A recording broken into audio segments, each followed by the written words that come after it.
just upstanding citizens, children, and they're just being good and not doing nothing wrong? I mean, was it like, what do you consider wrong? All right, let me explain something to you. Do you know what bad behavior is? Non-productive behavior.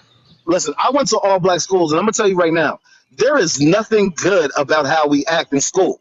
You can sit here and say all these claims about, oh well, they're just oppressing black people. No, I didn't say it was that they were oppressing black people. What I was saying is that a lot of the systemic issues that we're dealing with actually comes from, weaponizing defenses against other communities. And some of these weaponized defenses still exist and are still being utilized by select individuals. Yes. But at the same times have you watched one of the media coverages of an unarmed white person being murdered? Because they don't show the white people that's getting killed by cops. Because it doesn't push the narrative. The narrative doesn't. The narrative of black people being assassinated by cops doesn't fit their narrative. They're not showing that.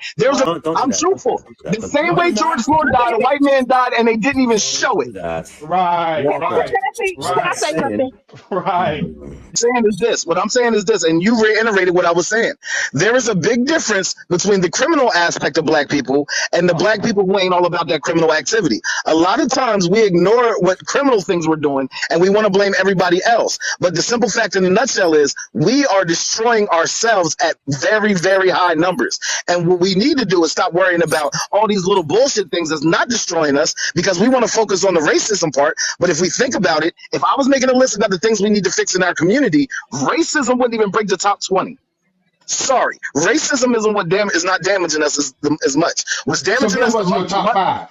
The top 5? Oh, well, that's easy. Well, first would be abortion. Number 2 would be black on black crimes. 3 would be drug deals. 4 would be homosexuality, and 5 would be fatherless homes and nuclear families be non-existent. Oh my God. That's 5.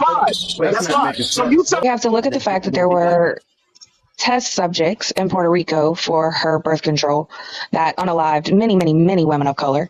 And then when she came back to the States and founded Planned Parenthood, she put them on the corner of impoverished neighborhoods. And historically, they have stayed there.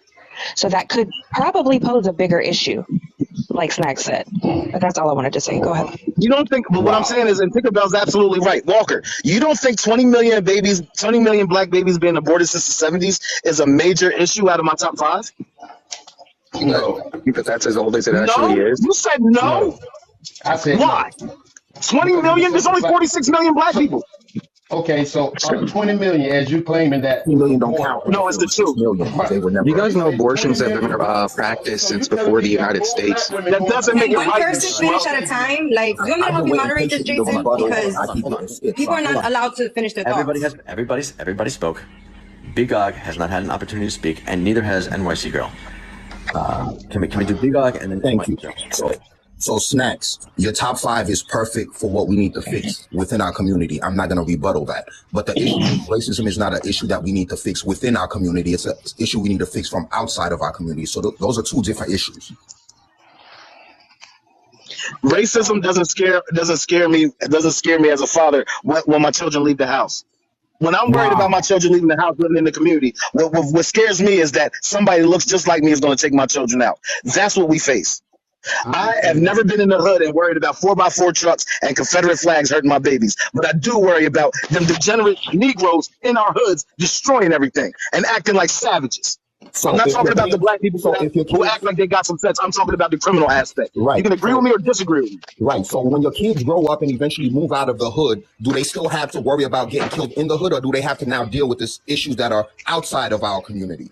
Or do you want them to stay in the hood forever? Outside of the black community, the risk of my babies being killed is very, very small. It's much smaller than being in the hood. You can disagree with me all you want, but you know what I'm saying is factual. We don't worry about the same things in the neighborhoods that are actually good compared to the impoverished neighborhoods. We can play the semantic games and say, oh well, I don't have to worry about them as much in the hood too. When they leave the hood, then I got to worry about them. No, I don't have to worry about my children as much outside the hood. And here's my other issue when we're talking about the school. It's definitely a problem with the medical racism that they speak about. It's all classism when it comes to medical racism. And they And want to that's talk why about my Beyonce. Hold right. on, they want to talk about the one-off situations with Beyonce and Serena Williams. Like those, there's one-offs in every situation. But when we talk about the medical racism part of it, it's all socioeconomic. And the way that we Latinos eat, the way that Black people eat, the way that we don't take care of ourselves during pregnancies, all of that. That's what it has to do with when it comes to the pregnancy statistics. There it is. And this is Thank you. this is what now people can understand me a little bit more. I'm not anti my race. What I'm for is poor people. I don't discriminate when it comes to poor, because the same poor black people that has challenges to make up for, the same poor white kids, the same poor Spanish kids, same poor indigenous, the same poor Chinese. My fight is for the poor, Same. and I'm never going to be the kind of person that just only focuses